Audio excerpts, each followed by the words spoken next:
What is going on, guys? So I have another project to do. Like in the last video, I promised we'd be doing something, so today we are going to be doing something. I've been having this issue with my car. I think it's just horrible design by Volkswagen.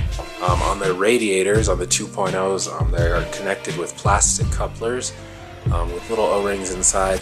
And I've been having the issue with my car. Every time it gets cold, they like to leak.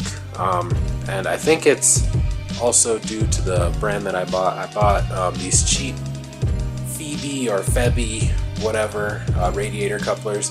So this one attaches to the top hose, and this was on the car. I put it on new when we built the engine and did all of that work with the turbo kit and stuff. So this thing should not be leaking. It's been on there for maybe like 8 to like 11 months now, just throughout the summer, the end of winter last year, and then throughout the summer, and now has already failed. I went ahead and on my old radiator pulled off the OEM coupler, and that one is on there now, and that one seals perfectly fine. So I'm going to do the same to the bottom. The bottom started leaking this morning. The top one had gone out a couple weeks ago. I didn't really film that, but this bottom one is now leaking. I started the car up this morning and was ready to go to work, and pulled out, and there was a puddle of coolant underneath. So what happens, these O-rings look fine, but they shrink like a crazy amount.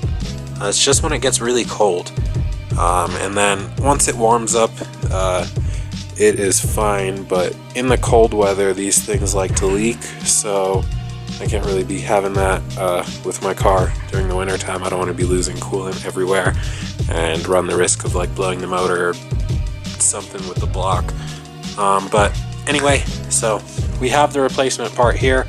All I've got to do is pull this one off, drain the coolant out of the car, and I think we'll be ready to go. So this is full of old fork oil, so I'm gonna dispose of this. Blam, all clean. Let's go outside, jack the car up, and start draining the coolant.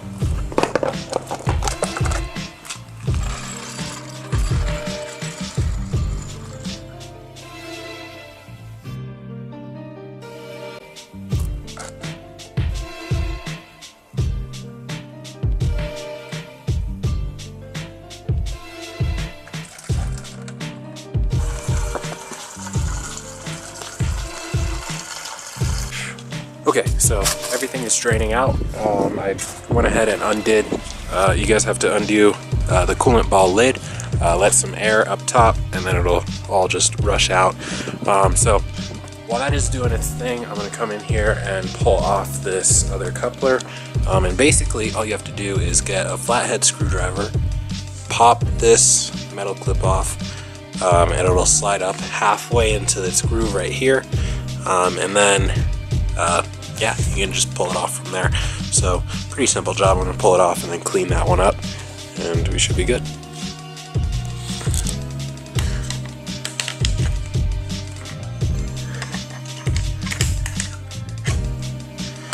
Alright, so it is popped up, and there are two little resting points for this metal clip. Sorry, I dropped my camera a couple weeks ago and it's been doing some weird stuff with the focus. It still kind of works, but yeah. So anyway, it is in those grooves, so it should be able to just pull off. This one was pretty hard to get off. They're baked on there. They've been on there since the car was made, but it should pull off once you get enough force behind it.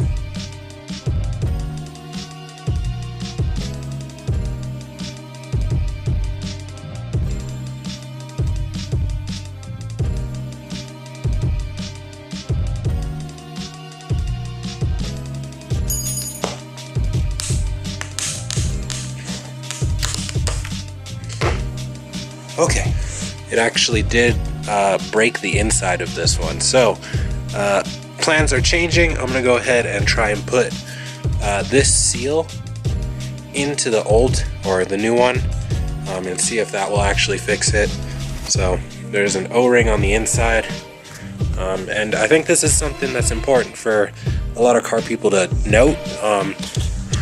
Things change. You have to be able to like roll with the punches, adapt. So I'm gonna get the O-ring from this OEM one in the aftermarket one. So if worst comes to worst, guys, you need to learn how to like adapt. I guess I think that's the biggest thing that has helped me with the car, is just being able to adapt. So yeah. Okay, so I did do a little bit of digging, and that ring is actually a totally separate piece. So it is pressed in up against the O-ring, the rubber O-ring. So this ring is actually like a removable piece that is just pressed in against the O-ring to hold it in place in here. And I guess it just locates the coolant flange on the radiator. So this piece slides in right up here.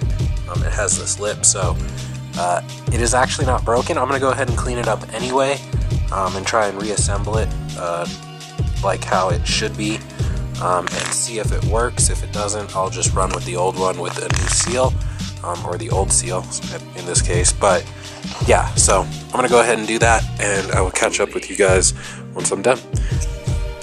So I got the coupler all cleaned up. Still kind of gross on the inside. I don't know what that white residue is, but it's gonna stay. So I got it all put back together. Like I said before in that last clip, it does just come apart. So I'm not too sure if pulling it apart affects anything.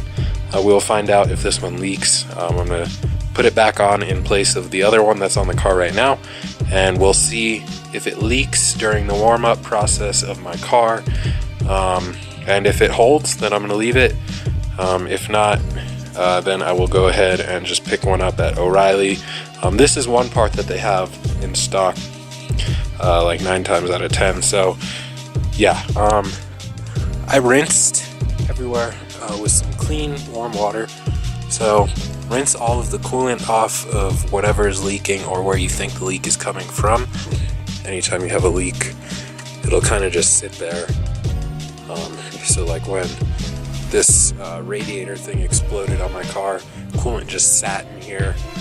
There was still coolant in there like a week later, just in little pools everywhere. So it's good to clean up all of the spilled coolant, and then have like a fresh reference point. Okay, so the car is on and warming up. So far I do not see any drips or anything underneath, so I think we're good. Yeah, it seems to be pretty good.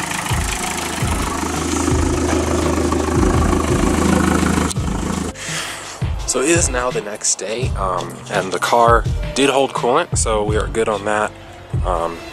Had a little issue where it actually died on me while I was at work. I was delivering some food, had the car die on me, so I accidentally left on those auxiliary fans twice in one day. So the car died twice in one day, so I had to get rescued 2 times. So I need to get like a jump pack or something like that, and then always remember to turn those fans off. But it is holding coolant, so I think that proved that we are able to fix those little coolant couplers. You could probably take it apart and go to like the hardware store and pick up like a giant washer that is the same size, or not washer, a giant O-ring that is the same size as the one that is in the coupler already, and then just kind of like replace them like that, because that is the part that is failing on them.